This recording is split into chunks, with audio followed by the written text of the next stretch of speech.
గమనమౌ సామవేద సారమిది సరసస్వర సురచరీ గమనమౌ సామవేద సారమిది నే పాడిన జీవన గీతం ఈ గీతం విరించినై విరచించితిని ఈ కవనం విపంచినై వినిపించితిని ఈ గీతం. సూపర్ గా పాడారు ఇద్దరు అసలు. మూవీలో అంటే మూవీలో ప్లే అవుతున్నప్పుడు మనం జనరల్ గా టీవీ ముందు కూర్చొని ఎలా వింటామో అలాగే అంతకంటే ఎక్కువ లీనమైపోయి విన్నాను నేను. నా ఫేవరెట్ సాంగ్ ఇది. ఎన్నిసార్లు విన్నానో తెలీదు. మళ్ళీ ఇలా లైవ్ లో వింటున్నట్టుగా చాలా బాగుంది నాకు. థ్యాంక్ యూ సో మచ్ ఆ పాట నాకు ప్రెజెంట్ చేసినందుకు. వ్యూవర్స్ కి కూడా అలాగే. సో మీరు చెప్పండి శ్రీవాణి గారు, ఎక్కడ నేర్చుకున్నారు మ్యూజిక్? నేను సంగీతం చిన్నప్పటి నుంచి 5-6 ఏళ్ల నుంచి మామూలుగా పాటలు అవి పాడేదాన్ని. మా మదర్ ఫస్ట్ నేర్పారనమాట. ఓకే. ప్రాథమికంగా అంతా. తర్వాత మా అక్క నేను పాడతాననే విషయం తను గ్రహించి అన్ని కాంపిటీషన్స్కి అన్నిటికీ తీసుకువెళ్ళేవారు. ఓకే. అక్కడ ఆవిడ ఆల్రెడీ పాడుతూ ఉండేవాళ్ళు. అంటే పాడడం అంటే తను ఎక్కడ ప్రోగ్రామ్స్ లో పాడడం అని కాదు, ఇంట్లోనే పాడేవారు. కాంపిటీషన్స్ కి తీసుకెళ్ళారు. ఓకే. ఎంకరేజ్ చేశారు, చాలా చేశారు. ఓకే. తర్వాత ఇంకా కొంచెం ఒక 7-8 ఏళ్ల వయసు వచ్చాక నేను సంగీతం నేర్చుకోవడం మొదలెట్టాను. ఎక్కడ నేర్చుకున్నారు?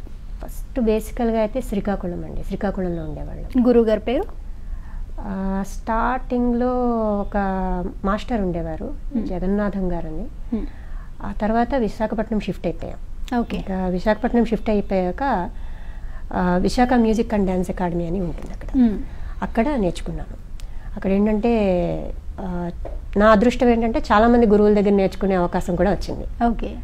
అంటే అలా జనరల్ గా అలా ఎందుకంటారు అంటే ఒక్కొక్క గురువు దగ్గర ఒక్కొక్క టాలెంట్ మనం క్యాచ్ చేయొచ్చు అని, అంతే కదా? అంతే. ఫర్ ఎగ్జాంపుల్ ఇప్పుడు ఏంటంటే మేము ఇక్కడ we are also associate to beautiful group called Swaranjali. So ఆ స్వరాంజలి ఏంటంటే టీమ్ మెంబర్స్ అనమాట basically. So Kavita Chakra garu has been the ఏంటంటే మెయిన్ పిల్లర్ ఆఫ్ స్ట్రెంగ్త్ ఆ గ్రూప్కి. సో ఆవిడ చాలా మంది ఎంకరేజ్ చేస్తున్నారు. సో అది మీరు ఇందాక చెప్పారు అంటే చాలా షోస్ చేస్తున్నాను.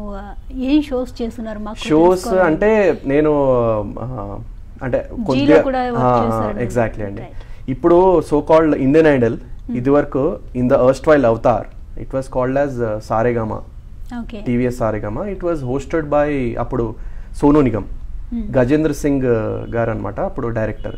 సో అంతకు ముందు క్లోజప్ అంతాక్షరి వచ్చేది, మీకు గుర్తుంది? దుర్గా జస్రాజు, అన్ను కపూర్. సో ఆ టైంలో ఏంటంటే హైదరాబాద్ నుంచి వెళ్ళిన కొంతమందిలో నేను కూడా ఒక్కడిని టీవీఎస్ మన క్లోజప్ అంతాక్షరికి. దాని తర్వాత ఏంటంటే టీవీఎస్ సారేగామా అనే కాంపిటీషన్కి 2 days కండక్ట్ చేశారు. దానిలో ఎంటైర్ స్టేట్లో దే ఫిల్టర్డ్ అబౌట్ 18 పార్టిసిపెంట్స్. మళ్ళా ఇంకా ఏంటంటే రీ ఆడిషన్ చేసి కండక్ట్ చేసి బాంబే వెళ్ళిన తర్వాత they selected finally only 1 male and 1 female from the entire state. నేను ఆ మన మెయిల్ కేటగిరీలో అనమాట I got selected. And female కేటగిరీలో మన విజయలక్ష్మి గారు ఉన్నారు కదా, ప్లేబ్యాక్ సింగర్ ఆవిడ. సో ఆవిడ ఏంటంటే అదే కెరియర్ కింద పర్సూ చేశారు. బట్ ఫర్ సమ్ రీజన్ ఏంటంటే అప్పటికి ఇంకా ఇంత అవేర్నెస్ రాలేదు, టు బి వెరీ ఆనెస్ట్. ఇంకా రియాలిటీ షోస్ అని తెలుగులో ఇంకా స్టార్ట్ కాలేదు అప్పటికి. సో మెయిన్ ఆ రీజన్ వల్ల ఏంటంటే కనుక ఒక కెరియర్ వేరే తీసుకోవాలి మనకి అంటూ ఏంటంటే ట్రాక్ తీసుకోవాలన్న థాట్ మీకు రాలేదు. ఇంట్రెస్ట్ ఉన్నా ఏంటంటే దానికి వేరే ఎఫర్ట్ అంతా ఉండాలండి. ఓకే. సో అప్పుడు అన్ని అవకాశాలు కూడా చాలా తక్కువగా ఉండేది. ఫర్ ఎగ్జాంపుల్ ఇప్పుడు నుంచి ఛానల్స్ వచ్చాయి, ఇన్ని రియాలిటీ షోస్ వచ్చాయి. సో ఇప్పుడు ఏంటంటే you can actually try to propagate your self properly అనమాట.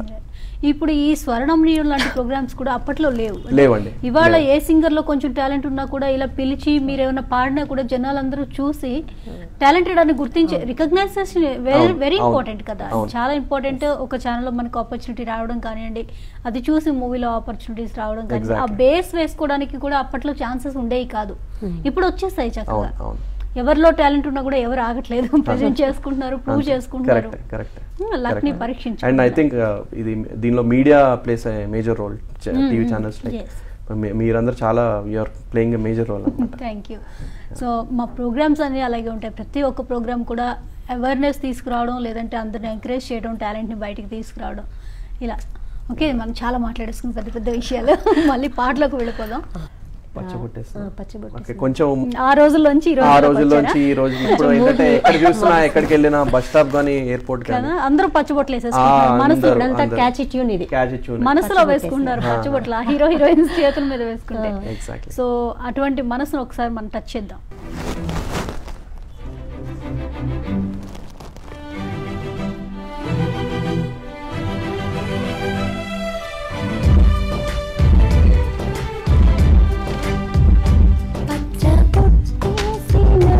పిల్లగాడానితో పచ్చి ప్రాయాలని పంచుకుంటానురా,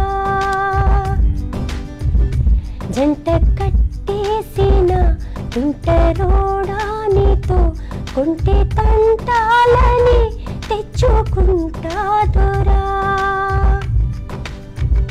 వేయి జన్మాలారాటమై వేచి ఉన్నానే నీ ముందరా, చేయి నీ చేతిలో చేరగా, రెక్క విప్పిందే నా తొందర, పచ్చ పుట్టేసిన పిల్లగాడానితో పచ్చి ప్రాయాలని పంచుకుంటానురా. మీరు కూడా అక్కడికి వెళ్ళారు, పాటలో లీనమైపోయారు. బాహుబలి. ఇంకా నాకు కూడా పచ్చిబొట్టు కావాలండి. ఇప్పుడు నేను బ్రేక్ ఇవ్వాల్సి వస్తుంది. సరే, ట్రై చేద్దాం మనం ఆ పచ్చిబొట్టు ఏదో. ఓకే, సో మేము ఒకటి ప్రిపేర్ అయి ఉన్నాం. ట్రాక్ లేకుండా సాంగ్ పాడితే ఎలా ఉంటుంది, అది కూడా సోలో సాంగ్. ఈ పనిష్మెంట్ ఎవరికి ఇద్దరిలో? లేట్గా వచ్చారు కాబట్టి మీకే ఇస్తాం కదా. లేట్గా వస్తే స్కూల్లో జనరల్గా బెంచ్ మీద నిలబడో ఏదో చెప్తారు, బట్ ఇక్కడ ట్రాక్ లేకుండా పాడాలి.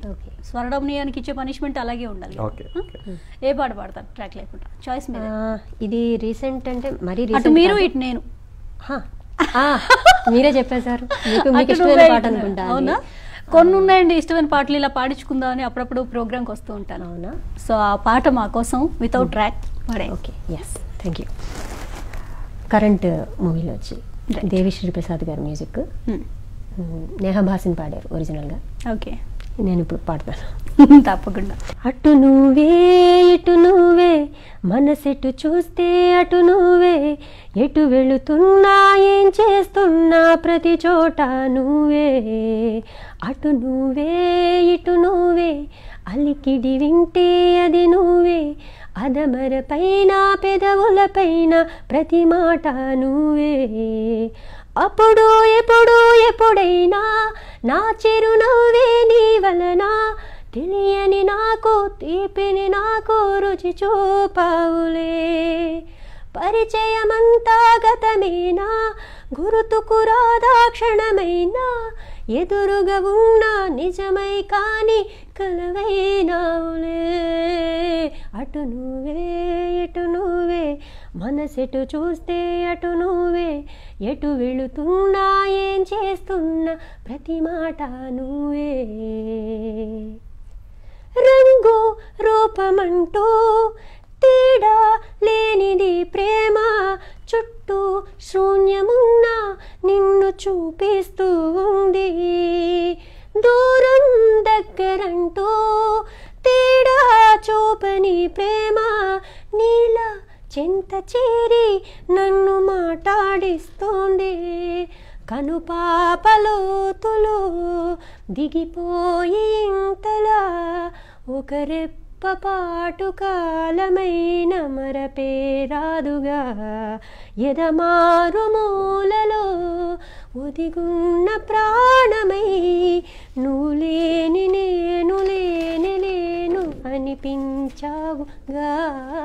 బాగుందండి, కానీ ఇది పనిష్మెంట్లా లేదు. మ్యూజిక్ ఇది నేర్చుకున్న వాళ్ళకి, సింగర్స్కి పనిష్మెంట్ ఇస్తే కూడా అదో ఎంటర్టైన్మెంట్ అయిపోతుంది. హ్యాపీగా పాడేశారు కదా. ఇంకా టఫ్ పనిష్మెంట్ ఏదైనా ఉంటే చూడాలి. జనరల్గా ఏముంటాయి సింగింగ్లో టఫ్ పనిష్మెంట్స్ అంటే, అబ్బా ఇది ప్రాక్టీస్ చేయడం కష్టం, ఇది పర్ఫామ్ చేయడం కూడా కష్టం అలాంటిది ఏదైనా చెప్పండి. ఏది అసాధ్యం అంటూ ఉండదండి సింగింగ్లో అయినా దేంట్లో అయినా. మీకు అంటే టఫ్ ఎగ్జామ్ లాగా ఫీల్ అయ్యేదేదో చెప్పండి, అది నేను ఇస్తాను.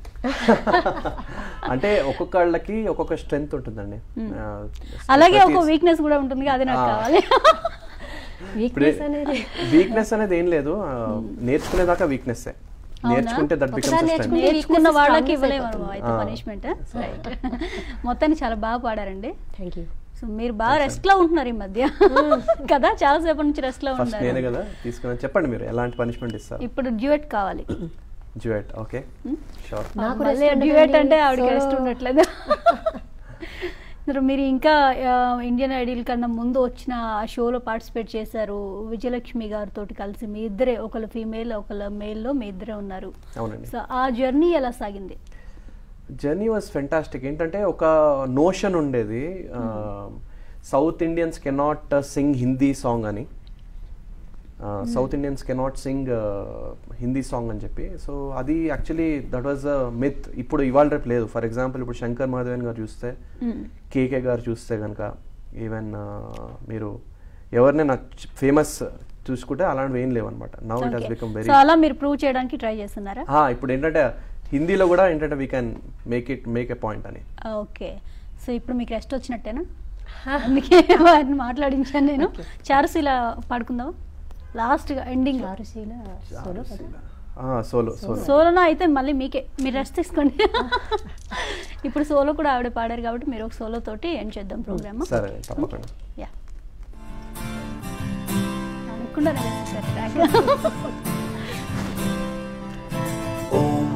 beautiful girl, do you really wanna get on the floor? Oh my, pretty girl, let's get a rock and a roll.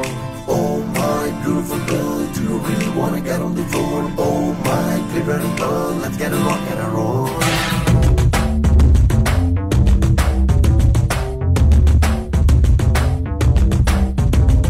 Oh my, beautiful girl, do you really wanna get on the floor? Oh my, pretty girl, let's get a rock and a roll. చారుశీల స్వప్నబాల యవ్వనాల ప్రేమ పాఠశాల, మల్లెపూల మాఫియాల రేపినావే గుండెలోన గోలా. A hot hot hot hot Mexican tequila చేసినావే చిన్ననాటి ఫ్యాంటసీలా. ఓ పాటు పాటు పాటు పాటు పిచ్చి క్యూట్ మసాలా, నీ స్మైల్ లవ్ సింబలా. చారుశీల స్వప్నబాల యవ్వనాల ప్రేమ పాఠశాల, మల్లెపూల మాఫియాల రేపినావే గుండెలోన గోలా. చాలు చాలు చాలు, ఈ జోష్తో నేను ఇంటికి వెళ్ళిపోతాను. ఫైనల్గా సాంగ్ చాలా ఎనర్జెటిక్ సాంగ్ తోటి ఎండింగ్ ఇచ్చారు. Thank you so much for coming అండి. నిజంగా చాలా బాగుంది మీతో జర్నీ. నాకు స్వరరమణీయం, మీ రాకతోటి మరింత రమణీయంగా మారింది. చాలా బాగా పాడారు ఇద్దరు పోటా పోటీగా. మీరు లేట్గా వచ్చినా లేటెస్ట్గా వచ్చి పాడారు. వితౌట్ ట్రాక్ కూడా ప్లే చేసి ప్రూవ్ చేసుకున్నారు. మీ గొంతులు ప్లే చేస్తారు. పనిష్మెంట్లో లేదు కదా అది, మీకు హ్యాపీగా పాడానని చెప్పారు మీరే. నెక్స్ట్ టైం నేను ఇంకా మంచి మంచి పనిష్మెంట్స్ ప్రిపేర్ అయి ఉంటాను. ఎలా ఇవ్వాలి సింగర్స్కి, ఏం పనిష్మెంట్స్ ఉండవు కదా. మీరు అప్పటికే నేర్చుకుని ఉంటారు కాబట్టి మేబీ ఉండకపోవచ్చు. చెప్పండి ఇలాంటి పనిష్మెంట్స్ ఎప్పుడు చెప్పేస్తారు ముందే, ఇలా పనిష్మెంట్ ఉంటుందని చెప్పేస్తారు. సిద్ధంగా ఉన్నారట. మరి నెక్స్ట్ వీక్ కూడా ఇలాంటి జబర్దస్త్ సింగర్స్ ని ఇద్దరిని పరిచయం చేయాలంటే ఈ వీక్ మనం రెస్ట్ తీసుకోవాలి. ఇది వాళ్ళ స్వరరమణీయం. మళ్ళీ వచ్చే స్వరరమణీయం కలుసుకుందాం. Keep smiling. బాయ్.